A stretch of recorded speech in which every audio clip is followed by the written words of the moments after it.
هبدأ الحلقة بسؤال: هل فيريرا للماتش الثاني على التوالي في الدوري فرط في فوز الزمالك؟ الإجابة في مباراة انبي الزمالك كان ماشي بشكل كويس لأنه كان بيلعب بثلاثة في الناحية الهجومية، 2 وينج كان بيلعب بثلاثة في الناحية الهجومية، 2 انسايد وينجر وواحد بيتحرك دايما في عمق الملعب اللي هو زيزو. في الشوط الثاني خرج مصطفى شلبي فأخل بالنظام الهجومي للزمالك، فبدأ الزمالك ما يعرفش يلاقي فرص إنه يهاجم مرمى انبي زي ما كان بيعمل في الشوط الأول. وكذلك الحال النهارده إن فيريرا ضيع من الزمالك 45 دقيقة كاملة بدون أي هجمة تذكر. الهدف اللي جه وتسديدة إمام عاشور مهارة فردية من اللاعب اللي واخد حرية حركة نوعا ما، بيزيد ما بيلاقيش حلول قدامه غير إنه يستخدم مهارته التسديد جول. لكن في النهاية هل في حاجة اتعملت في الشوط الأول؟ الإجابة لا. إنما الحل في الشوط الثاني اللي وجده فيريرا من دكة البدلاء اللي كان المفروض إنه يعتمد على أحدهما في الشوط الأول من البداية، زي ما عمل في مباراة الكاس إنه يعتمد على يوسف أوباما أو يوسف أسامة نبيه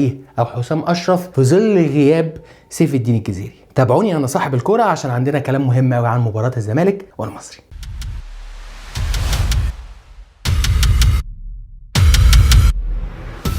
المحور الاولاني وهو ازاي المصري كان بيهاجم او منين المصري كان بيهاجم، ومنها هتقدر تعرف مشاكل الزمالك في الشوط الاول. الزمالك كان عنده مشكله في انه بيظبط او بينظم الضغط ازاي. هتلاقي هنا دايما ان في رقابه على فريد شوقي وعلى حسن علي من ثنائي وسط الملعب امام عاشور وعمرو السيسي، ودايما في ظهرهم بيعمل عمق رؤى. عشان كده كابتن ايهاب جلال عمل ايه النهارده؟ اعتمد على دغموم وعلى الياس الجلاسي الاثنين تحت مروان حمدي. وبص معايا حسن علي بيبص بظهره عايز يشوف هنا الياس الجلاسي هيتحرك في المساحه اللي بيسيبها له لما بيسحب معاه امام عاشور ولا لا. هنا بيشاور لدبش حامل الكره العب في المساحه لالياس الجلاسي اللي هي اللعبه اللي احنا متفقين عليها. عشان ايه؟ الياس الجلاسي يستلم هنا بين الخطوط. استلم الياس الجلاسي في المساحه بين الخطوط، بدا يطلع عليه عمر جابر فبدا يسيب حسين السيد عشان تتلعب له الكره فيتحط في مساحه وفي موقف 1 ضد 1. بص تاني هنا دبش بيلعب الكره، فريد شوقي قافل على عمرو السيسي سحبه معاه. بص هنا دغموم بيعمل ايه؟ بيشاور لدبش انه ابدا مرر لي في المساحه اللي احنا متفقين عليها اللي هي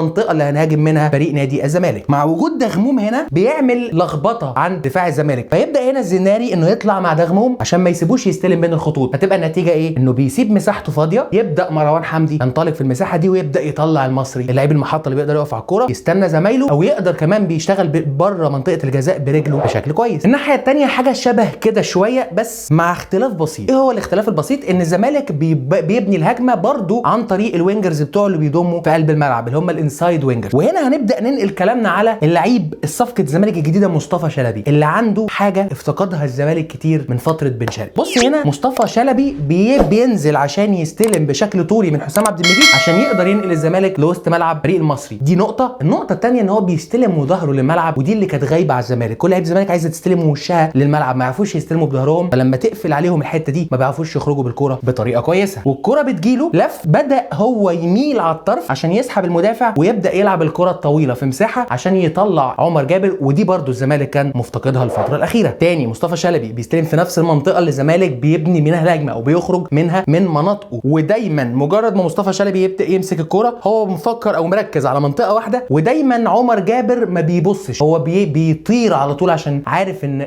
قدرات مصطفى شلبي بيعرف يقف على الكوره كويس، بيستلم بظهره وبيلف بشكل كويس فهيقدر يوصل الكوره. فهي دي النقطه اللي الزمالك هيشتغل عليها. لكن برضو ركز معايا مفيش غير زيزو بس في وسط او في عمق ملعب فريق المصري، ولان اهم مميزات عمر جابر ان عنده سرعه كبيره جدا في التحول ونقل اللعب، فمرر الكره في مساحه وانت عارف ومتاكد ان سرعات عمر جابر الحركيه والانتقاليه من الدفاع للهجوم هتقدر انك تضمن الكره في رجلك. لكن برضو زي ما بقول لك مفيش كثافه هجوميه، عشان كده الزمالك طول الشوط الاول ملوش غير محاولتين والاثنين تسديد من بره منطقه الجزاء لامام عاشور، الى ان جاءت اللحظه الحاسمه تغيير يوسف اوباما بعبد الله جمعه وتحويل الطريقه ل 4-2-3-1. فتلاحظ معايا مثلا في كره الجول هتلاقي ان زيزو رجع على عدلته، رجع يلعب بطريقته المعتاده كصانع لعبه اكتر من انه يخش جوه منطقه الجزاء. هنا مصطفى شلبي بيأمن ظهر عمر جابر اللي بدا يزيد في الحاله الهجوميه. هنا يوسف اوباما بيتحرك بين قلبين الدفاع وبيعمل التيك اوف عشان ياخد الكره الطويله. هنا امام عاشور اللعيب اللي بيزيد في الحاله الهجوميه، وعمرو السيسي لاعب 8 في وسط الملعب، ما هو كده متأمن برؤى في الحاله الدفاعيه. بص المعافره هنا من يوسف اوباما بتدي بقى لخبطه للدفاع الدفاع، مين اللي هياخد الكوره. ففي النهايه عمرو السيسي في التكمله جول تاني برضو، مصطفى شلبي، هنا زيزو الوينجرز بتوعك، امام عاشور اللي دايما بيشتغل نوعا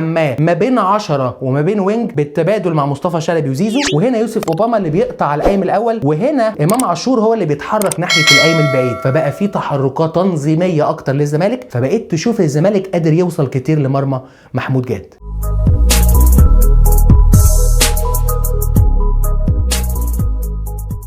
انتهت حلقتنا النهارده، اتمنى يا رب الحلقه تكون عجبتكم. لو عجبتكم الحلقه ما تنسوش تعملوا لايك للفيديو، سبسكرايب للشانل، وفعلوا الجرس عشان كل فيديوهاتنا الجديده توصل لكم.